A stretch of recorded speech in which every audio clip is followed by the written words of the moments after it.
이것 떼가고 저것 떼가고 하면은 남는 게 없다 라고 말씀하시는 분들이 굉장히 많아요. 얼마나 많이 떼가길래 이런 얘기가 나오는 걸까요? 정말 많이 떼가요. 여러분들 상상 초월할 정도로 떼갈 수 있어요. 예를 들어서 한 5억 정도 연애 수익이 남았다고 손 치면 대략 한 40% 가까이 세금을 떼가요. 2억을 세금을 내야 된다는 거죠. 사실 내지 않아도 되는 세금들이 있는데 만약에 시간이 지나서 이런 걸 다 못했다 하더라도 놀라지 마시고 걱정하지 마세요. 지난 기간 5년간 우리가 세금 낸 거에 대해서 환급 받을 수 있는 방법이 있습니다. 제가 오늘 얘기를 또 하나 해드리려고 하는데요. 세금에 관련된 얘기예요. 아주 오래전에 러시아에서는 표토르 데제라는 사람이 있었어요. 워낙 유럽을 좋아해서 우리 러시아도 유럽을 벤치마킹 해야 된다. 그래서 수도까지 유럽에 가까운 곳으로 옮겼어요. 상스페테르부르크라는 곳이고요. 수도를 옮기면서 여러 선진 문물을 받아들이기 위해서 노력을 했습니다. 그 중에 하나가 이 세금에 관련된 내용이 있는데요. 정말 유명한 수염세라는 거예요. 아니 유럽 사람들은 수염을 기르지 않았다고 하면서 이 수염이 굉장히 구지대적이다. 다 깎아라! 이랬던 거예요. 표토르 데제는 이발사들을 다 동원해가지고 강제로 깎게 만들기도 하고요. 아들도 안 깎은 거예요. 그래서 아들도 처벌하기도 하고요. 이렇게 해서는 안 되겠다 싶었는지 다른 방안을 내놨어요. 이게 바로 수염세. 수염 기르는 건 허용하겠는데 대신 세금을 내. 그랬더니 수염세를 내기 싫어서 너도 나도 많이 깎은 거예요. 정말 세금 내기 싫었던 마음은 예나 지금이나 고소고금 막론하고 정말 많은 사람들이 갖고 있는 마음인 것 같아요. 탈세가 아니라 절세를 할 수 있다면 그걸 내가 잘 알고 미리 하고 있다면 얼마나 좋을까요? 오늘 이런 이야기들을 좀 해드릴게요.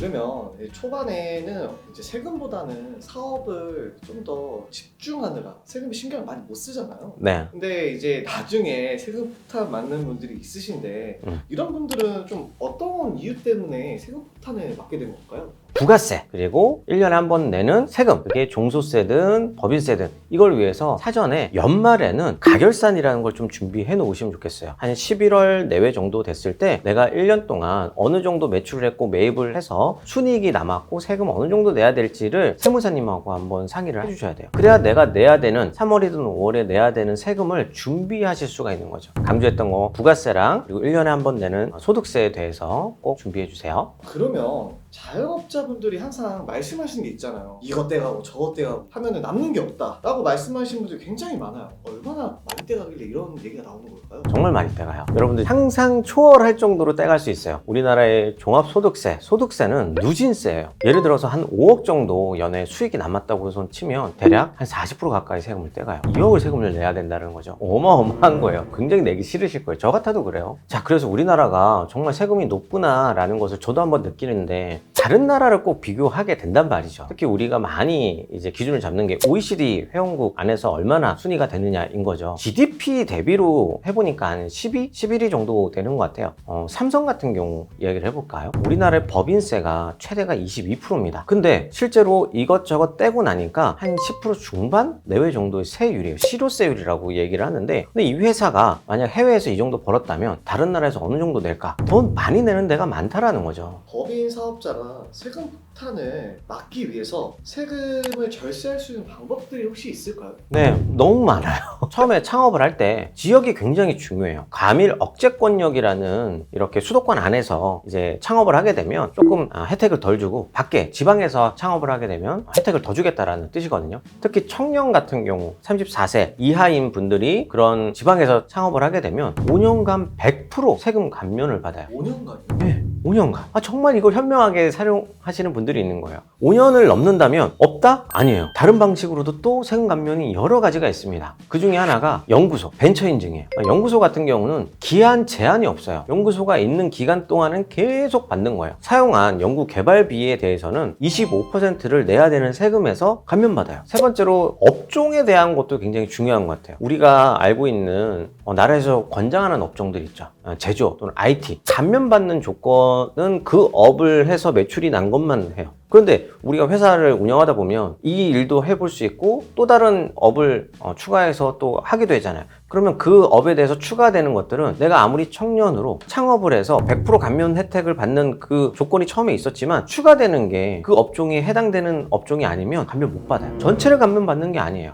사실 내지 않아도 되는 세금들이 있는데 내가 신청하지 못해서 비용 처리 못해서 뭐 내는 경우들이 있어요. 예를 들면 매입을 했는데 계산서를 받아야 되는데 못 받았어요. 놓친 거야. 그쪽에서도 놓치고 우리 쪽에서 놓쳐요. 그러면 우리는 비용 처리를 하지 못해서 그에 따른 세금도 내야 되고 부가세도 내야 되는, 그리고 사업용 계좌, 사업용 카드를 등록을 꼭 해야만 반영이 되는 것들이 있어요. 미등록해서 부가가치세 환급 못 받고 소득세를 더 내야 되는 경우들이 있는 거죠. 그러면 사업자가 창업을 했을 때 세금을 절약하기 위해서 이런 실수는 하지 마라, 뭐 이런 게 있을까요? 창업지역 정말 중요합니다. 가능하시면 지방에 창업을 하세요. 업종이 정말 중요해요. 처음에 그 업종 정해놓은 게 따라가요. 그래서 벤처 인증 같은 경우에도 창업을 했을 때 그 업종이 해당되는 업종이 아니면 말했던 그런 세제 혜택들을 하나도 받지 못해요. 그래서 신규 창업을 해야 되는 상황들이 많이 발생합니다. 개인 사업자에서 법인 전환할 때도 굉장히 중요한 시기예요. 이걸 전환을 하는 방법도 있지만 아까 말했던 업종을 잘못 해놨었다면 신규 법인은 제대로 된 업종을 넣어서 하는 거죠. 그래서 전환을 하지 말아야 돼요. 두 개를 같이 가져가야 되는 거죠. 그리고 창업 기준이 34세라고 얘기했잖아요. 34세 이하인데 우리 군대 갔다 온 거 기간이 연장이 됩니다. 청년을 채용을 했을 때 우리가 받을 수 있는 지원 사업도 34세라는 게 있는데 남자나 여자나 군 갔다 온 기간을 연장을 해줘요. 마지막으로 경력 단절 여성들이 있죠. 그런 분들을 채용을 하게 되면 세액 공제가 30%나 됩니다. 예를 들어 볼까요? 한 3명 정도 경단녀를 채용을 했어요. 3천만 원 정도씩 연봉이 한 1억 정도 된다고 볼게요. 그러면 30%인 3천만 원을 세금 내야 되는 거에서 감면해줘요. 근데 이거를 세무사님한테 이분들이 경력 단절 여성이에요 라고 얘기 안 해주면 모르시는 거예요. 대표님이 좀 더 자세히 조사하시고 전달을 해줘야만 이런 세금 감면 혜택이 있다는 것이고요. 마지막으로 유혹에 흔들리시게 되면 간혹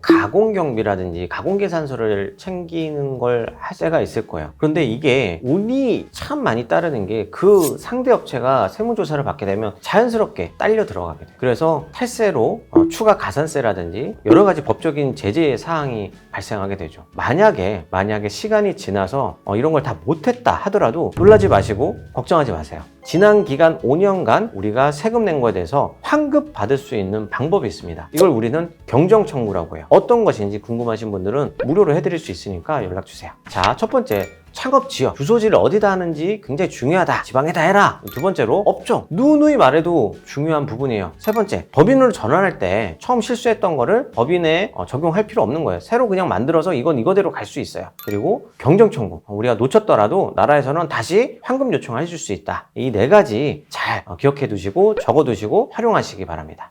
뭐 인생에서 피할 수 없는 거 두 가지, 죽음과 세금이라고 하지만 세금도 절세할 수 있는 방법 분명히 있고요. 사업을 처음 하시다 보면 이런저런 세금이 뭔지도 모르고 마진 계산도 잘 못하시는 경우들이 있더라고요. 예전에 송리단길에 어떤 덮밥집 컨설팅 하러 간 적이 있었어요. 가격 계산을 잘못하신 거죠. 원가 계산을 잘못한 거예요. 그래서 실제로 마진이 굉장히 적고 부가세를 또 내야 되는 부분들을 계산 못하신 거예요. 자, 이렇게 되면 어떻게 되냐? 난 마진은 없는데 부가세, 세금만 내야 되는 게 남은 거예요. 이거 어떡하지? 이런 고민을 하고 계시는 상황이 되는 거죠. 결국에 원가를 잘 계산해서 마진도 많이 남아야 세금도 많이 낼 수 있습니다. 우리 사업하시는 분들 알아야 될 거 많지만 하나하나 기초를 쌓아가면서 준비하시길 바랍니다.